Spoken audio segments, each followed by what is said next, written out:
நீதிமன்றம் பல விசித்திரமான வழக்குகளை சந்தித்திருக்கிறது, புதுமையான மனிதர்களை கண்டிருக்கிறது.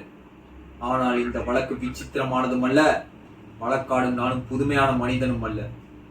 வாழ்க்கை பாதையிலே சர்வசாதாரணமாக தென்படக்கூடிய ஒரு ஜீவன் தான் நான்.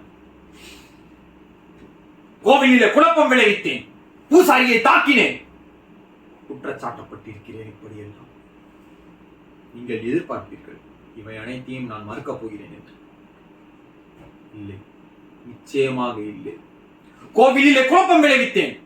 கோவில் கூடாது என்பதற்காக அல்ல, கோவில் கொடியவரின் கூடாரமாகி விடக்கூடாது என்பதற்காகத்தான். பூசாரியை தாக்கினேன். அவன் பக்தன் என்பதற்காக அல்ல, பக்தி பகல் வேஷமாய் மாறியதை கண்டிப்பதற்காக.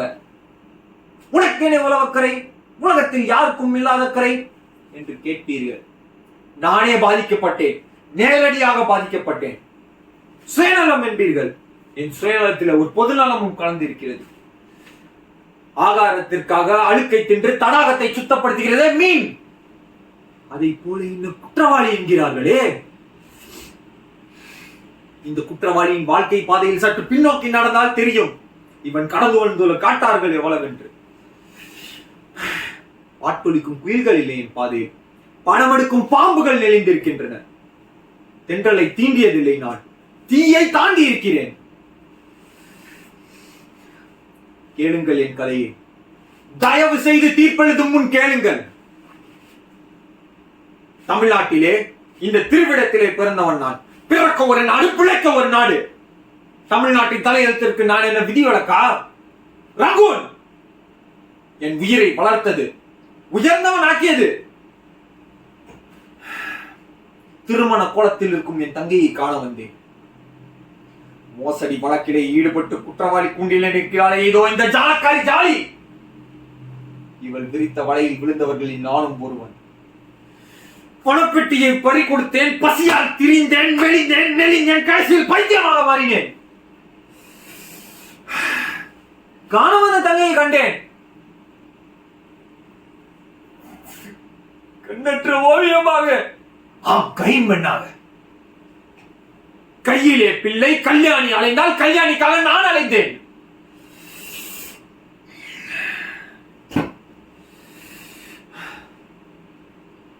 கல்யாணிக்கு சிலர் கருணை காட்டினர், அதில் காளையர் சிலர் அவளின் காதலை கேட்டனர். கொலை குற்றத்தில் ஈடுபட்டு குற்றவாளி கூண்டில் நிற்கிறானே, இதோ இந்த கொடியவன் வேணு. இவன் பகட்டால் என் தங்கையை மயக்க முயன்றான். நான் மட்டும் தடுத்திராவிட்டால் அன்றே என் தங்கை தற்கொலை செய்திருப்பாள். கடவுள் பக்தர்கள் சிலர் என் தங்கைக்கு பாதுகாப்பாய் வந்தனர். அவள் கடைக்கண் பார்வையை எதிர்பார்த்து. அதிலே முதன்மையானவன் இதோ இந்த பூசாரி.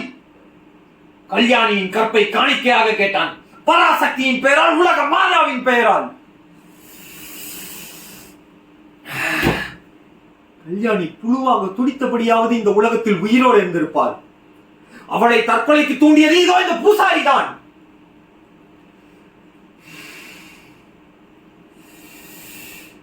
இரக்கமற்ற இந்த உலகில் தன் குழந்தையை விட்டு விட்டு செல்ல கல்யாணிக்கு விருப்பம் இல்லை. ஆதரவற்று தன் குழந்தை சாவதை விட தன் கையால் சாவது மேல் என்று எண்ணினாள். குழந்தையை கொன்றாள். விருப்பமானவர்களை கொள்வது ஒன்றும் நிந்தை அல்ல.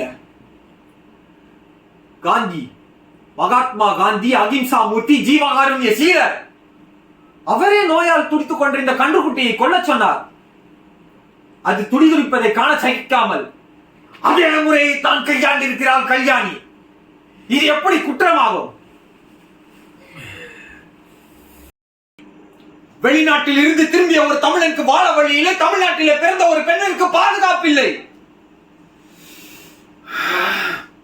என் தங்கை மட்டும் கொஞ்சம் விட்டுக் கொடுத்திருந்தால், கோடீஸ்வரன் வீட்டு பள்ளி அறையில் ஒரு நாள், மானத்தை விலை பேசியிருந்தால் மாளிகை வாசியின் மடியில் ஒரு நாள், இப்படியெல்லாம் நாட்களை கடத்திருக்கலாம். இதைத்தானா விரும்புகிறது இந்த நீதிமன்றம்?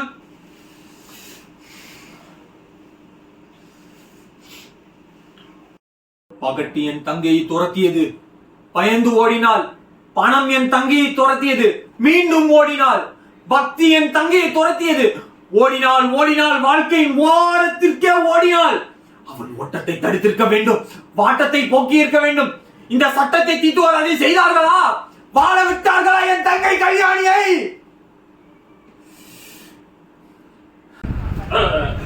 Objection your honour. குற்றவாளி யார் வழக்கிற்கோ வக்கீலாக மாறுகிறார். இல்லை, யார் வழக்கும் இல்லை. அதுவும் என் வழக்கு தான், என் தங்கையின் வழக்கு. தங்கையின் மானத்தை பறிக்க நினைக்கும் மாபாவிக்கு புத்தி புகட்ட அண்ணன் ஓடுவதில்லை. என்ன தவறு? கல்யாணி தற்கொலைக்கு முயன்றால் அது ஒரு குற்றம். குழந்தையை கொன்றால் அது ஒரு குற்றம். பூசாரியை தாக்கினேன், அது ஒரு குற்றம். இந்த குற்றங்களுக்கெல்லாம் காரணம் யார்? யார் யார் காரணம்? கல்யாணியை கஞ்சிக்கு வழி இல்லாமல் அலைய விட்டது யார் குற்றம்? விதியின் குற்றமா, அல்லது விதியின் பெயரை சொல்லி வயிறு வளர்க்கும் இந்த வீரர்களின் குற்றமா? பணம் பறிக்கும் கும்பலை வளர விட்டது யார் குற்றம்? பஞ்சத்தின் குற்றமா, அல்லது பஞ்சத்தை மஞ்சத்திற்காக வரவழைத்த இந்த வஞ்சகர்களின் குற்றமா? கடவுளின் பெயரை சொல்லி காமலினை நடத்தும் இந்த போலி பூசாரிகளை வளர விட்டது யார் குற்றம்? கடவுளின் குற்றமா, அல்லது கடவுளின் பெயரால் காலாட்சேபம் நடத்தும் இந்த கைவரின் குற்றமா? இந்த குற்றங்கள் எல்லாம் களையப்படும் வரை குணசேகரன்களும் கல்யாணிகளும் அழிய போவதில்லை. இதுதான் எங்கள் வாழ்க்கை பாடத்தின் எந்த பக்கம் திருப்பி பார்த்தாலும் கிடைக்கும் பாடம், பகுத்தறிவு, பயனுள்ள அரசியல் தத்துவம்.